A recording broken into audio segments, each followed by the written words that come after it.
So I make a lot of food videos, and I have 4 other members of my family around here. My dad's diabetic, my mum's on Slimming World. So we have a lot of leftover baked goods usually when I do sweet sugary stuff. So if you want me to post you some scones, let me know. I will have plenty. Hi everybody, welcome to another video. Today is part 2 of my afternoon tea special to celebrate my veganiversary, which was actually this week. It's been a year since I became vegan, and I've filmed a little what I eat in a day video, including the celebrations that I had on the day, and that's going to be up on my channel when I finish the series. So if you are interested in watching that, subscribe and press the bell and you will get a notification when my video is live.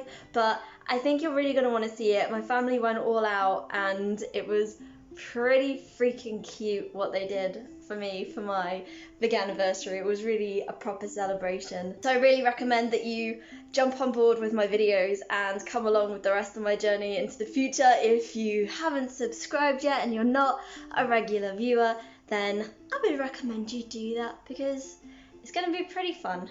Now with my afternoon tea special, I'm not doing as much of a play-by-play as I normally do with all of the ingredients and what to do, but I'm going to put a link in the description below with the scone recipe. I should probably tell you what I'm making today. So last week, if you remember, I made afternoon tea sandwiches, and this week I'm going to be making jam and scones, vegan scones. And I'm actually going to be making my own jam. I've got these beautiful raspberries that I'm going to be making my homemade jam out of. There just didn't seem an excuse to not make jam. I don't want to be the kind of person that makes her own jam, so I'm making my own jam. I've got a recipe, but I'm going to be using gluten-free flour because my sister cannot have a wheat. So fingers crossed that's going to turn out well. You never know with gluten-free flour. It doesn't always turn out great, but I'm keeping my fingers crossed. So, I don't know what to start with first. I'm quite excited about both of them. So I'm just looking at all of the ingredients that I have down here. I think, let's make the jam first. Right, in here I'm putting 2 tablespoons of lemon juice, a little salt, half a cup of sugar. I'm going to chop the raspberries up a little bit and add them to the pan.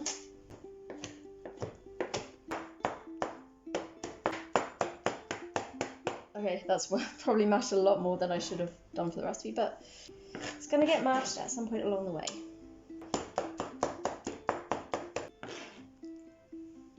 Okay, I've just got the raspberries on the heat. I'm going to keep an eye on them and mash them and boil them for 20 minutes, I think the recipe says. So in the meantime, I'm going to do the scones. 350 grams flour. So I make a lot of food videos, and I have 4 other members of my family around here. My dad's diabetic, my mum's on Slimming World. So we have a lot of leftover baked goods usually when I do sweet sugary stuff. So if you want me to post you some scones, let me know. I will have plenty. I'm confused, but all of this flour, which is 350 grams, they only want 3 tablespoons of sugar? Doesn't sound right. But I'm gonna follow it because if they're not sweet enough, I've got the jam. And I didn't mention, but I'm also making a vegan cream to go with it. I'll show you how I'm going to do that. Haven't done it before, but hopefully it will turn out well. So I'm just going to stick with the recipe for a change. I have trust issues with recipes. I was also going to put some dried fruit or raisins in the scones, and I was going to put some basil in the raspberry jam, but I haven't. To be honest, I'm curious to see what it'll taste like on its own, and if it goes well, then I'll be a little bit more creative and exciting.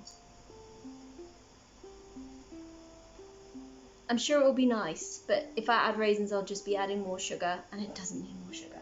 Also, gluten-free flour is unpredictable, so I'm not even sure if it will work. There's not a lot of vegan spread either. I don't know. You can't really see, but just got to crumble it together. I used to love doing this, making like apple crumble, and you crumble the butter with the flour. It is a lot of fun. Oh, it feels so nice. But I am getting flour in my mouth. Ooh.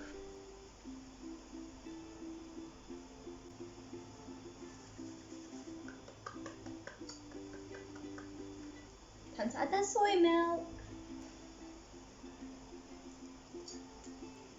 I can smell the raw dough from the scones, and there's jam as well. I smell jam in here.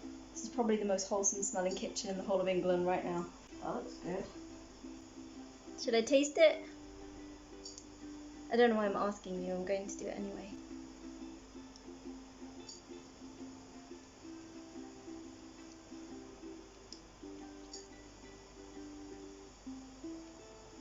It's really nice. There's the fizz from the whatever the rising agent is in there. Self-raising flour. What's in here? It just says raising agent. Monocalcium phosphate sodium bicarbonate. Sounds delicious. So I kind of told a lie after tasting this. It's not as sweet as I'd like it. I'm gonna add in some raisins. Ah! I like round numbers, even if it's so tempting to not do a round number. I'll do 75.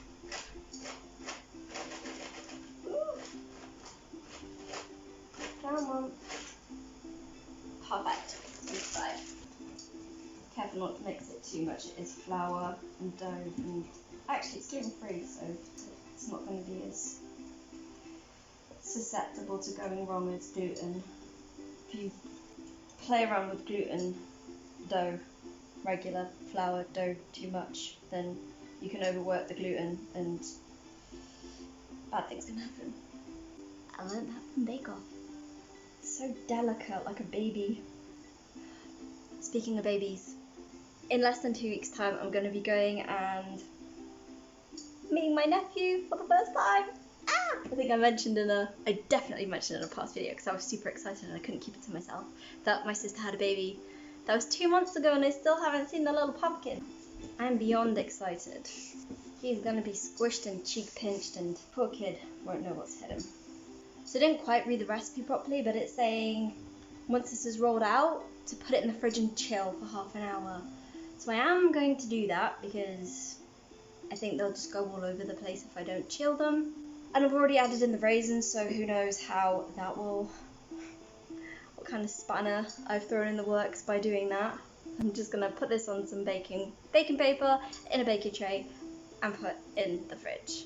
But I'm going to show you what the jam's doing right now. So this is the jam bubbling away. It's reduced an awful lot. I was worried about using so many strawberries, but actually it's reducing a lot and it's thickening up. I'm also pretty scared of it, and I feel like I should be, because this is molten hot.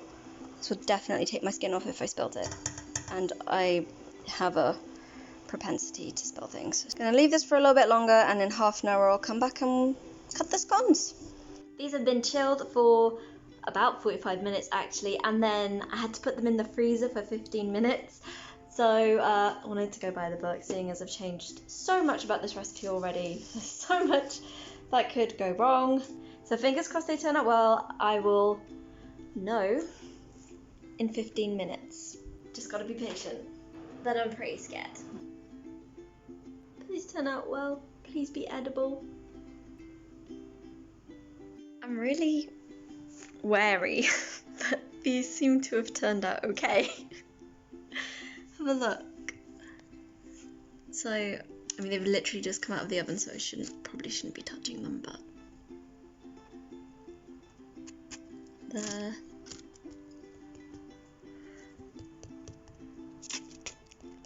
No soggy bottoms.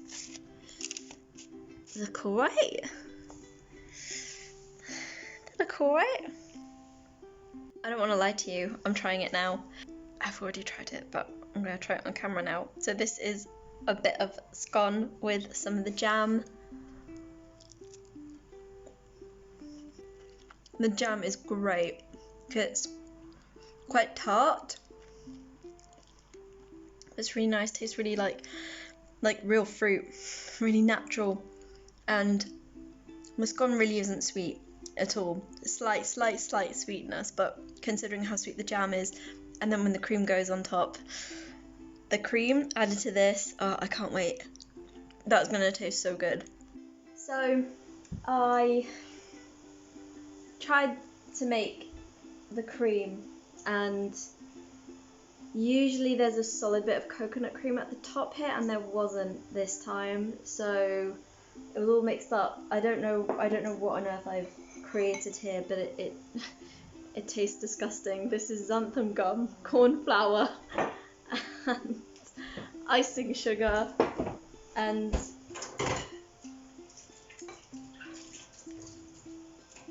kind of tastes a little bit like custard, but like a not very nice custard. So sorry, not gonna try it with that. So this isn't quite what I promised, but the jam was a success, the scones were a success. I'm really happy with both of these. I will be on the hunt for a nice vegan whipped cream recipe. I will find one because it's just nice on desserts and things like that, so quite keen to find a recipe that works. But until next week, where I'll be tackling cakes, thanks for watching. Like, share and subscribe, and I will see you next week. Bye! Give that like button a hit and subscribe to the Vegan Brit.